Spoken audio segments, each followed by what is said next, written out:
Hello everyone, welcome back. I'm doing it's an early morning one.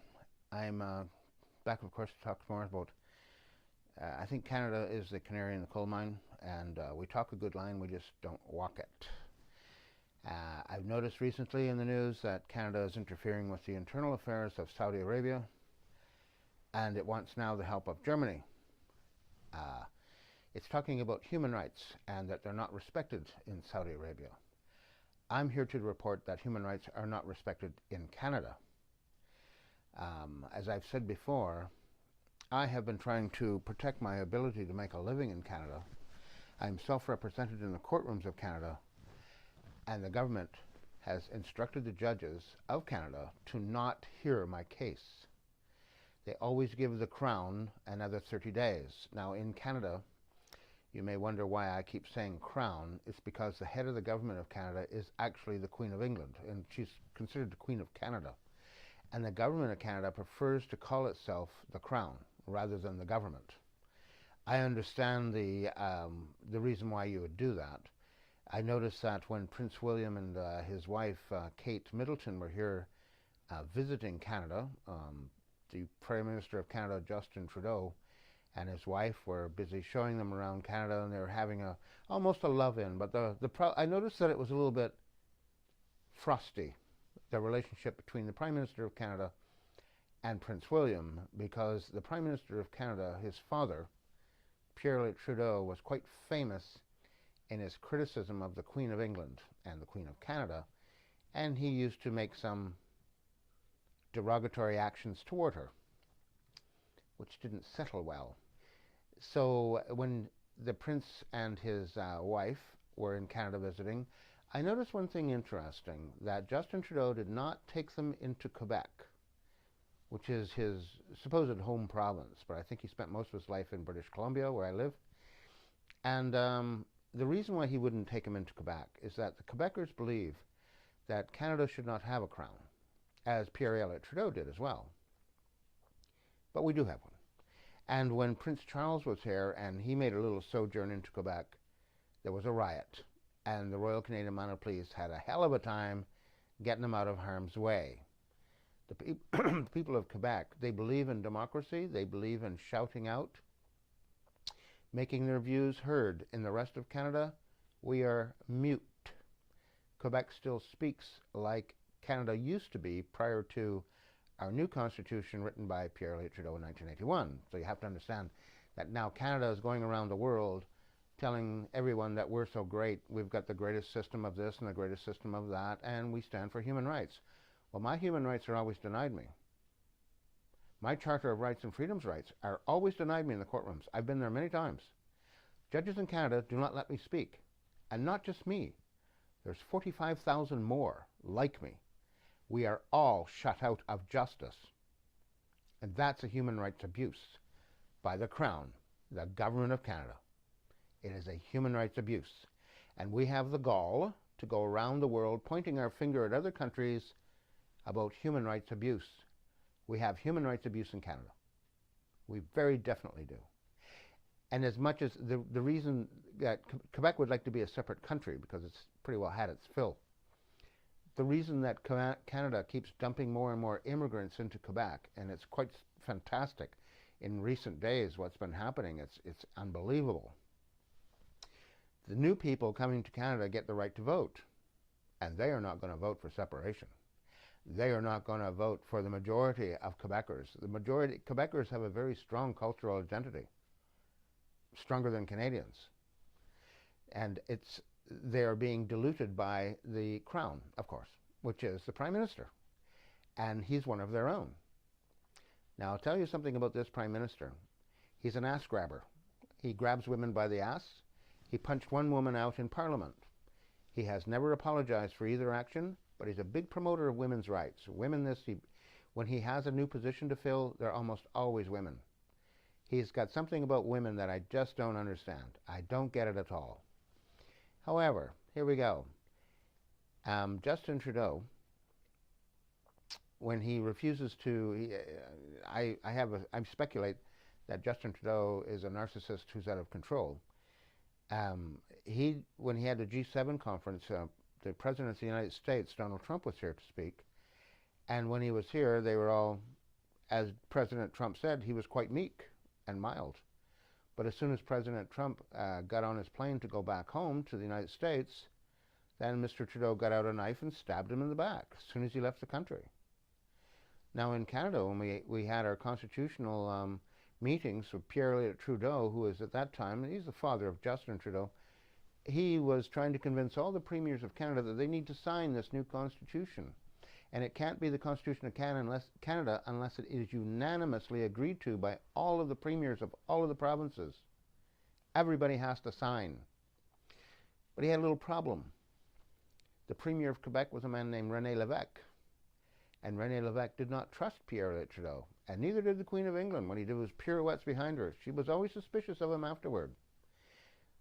So when René Lévesque would not sign the Constitution and he left Ottawa to go back home to Quebec, Pierre Trudeau stabbed him in the back. He really did. And René Lévesque said, Quebec has been stabbed in the back in the middle of the night. And that's a fact. That's how we do it in Canada. As soon as you walk out of the room, the knives come out. That's how we do it. Anyway, Justin Trudeau, when he had stabbed President Trump in the back, he all of a sudden now wants to fight America. We're going to stand alone. We can fight America. Nobody can fight America. It's the most stupid statement in the world.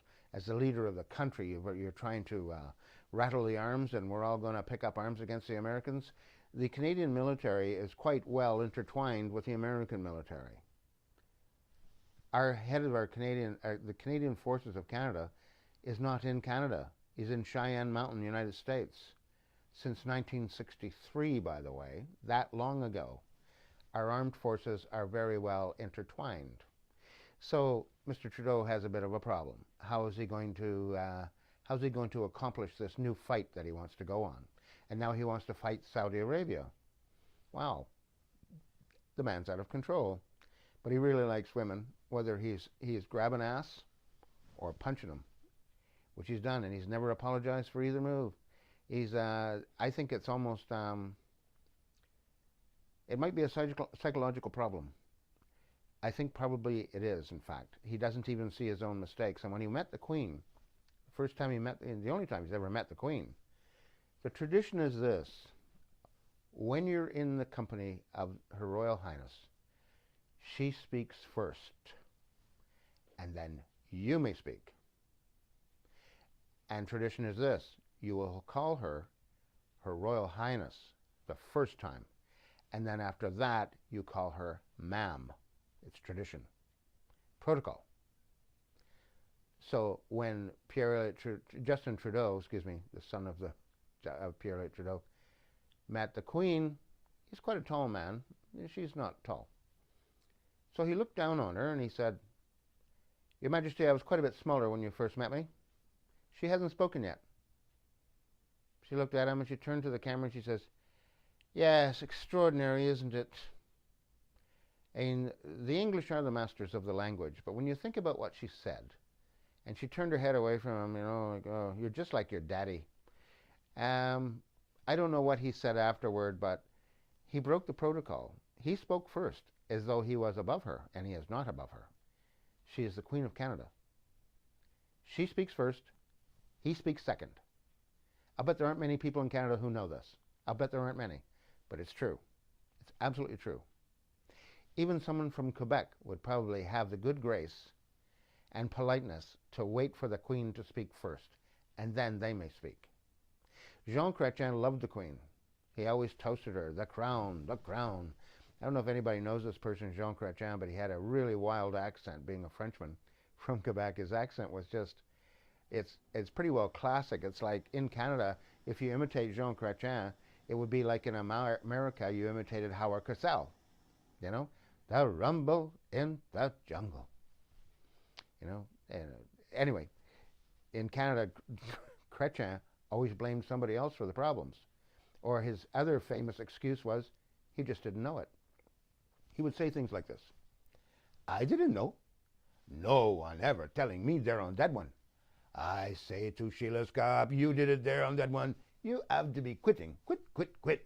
Canada. That's the way he spoke. So Sheila Copps did actually quit Canada.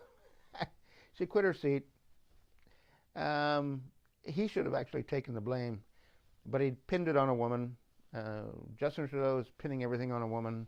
I'm wondering about these prime ministers from Quebec. What is this problem you're having with women? Is there something sociological in Quebec's raising children that I don't understand this? I'd like someone to explain it to me. I'm not a sociologist, and I'm certainly not a philosopher. And just to get back to philosophy, the top judge in Canada has 2 degrees in philosophy and 1 degree in law. She just resigned recently. But she didn't study law. She studied philosophy. She said when she was doing her Bachelor of Arts program in philosophy, she says, I'm quoting her, I caught the eye of the Dean of Law. Now, I went to university, and if you caught the eye of a male, if it's a woman who caught the eye of a male professor, there's going to be some sex. Hot sex. Aye. So I often wondered about that comment. So the Dean of Law got her into a law program. And she wasn't long in the law program. She had a degree. And she says, I finished off my university education with a degree in law. That's a lie.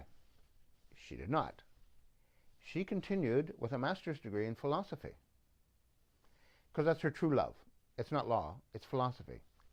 The law thing was interesting. I'd love to know who this Dean of Law is. I'd like to have his name. It would be interesting because, you know, like I said, when I went to university, if you caught the eye of a professor, it usually meant there's going to be some sex. I mean sex, and like Whoopi Goldberg, I mean sex in a good way. When Whoopi Goldberg said to a white guy on The View, she said, you said that like a typical white male.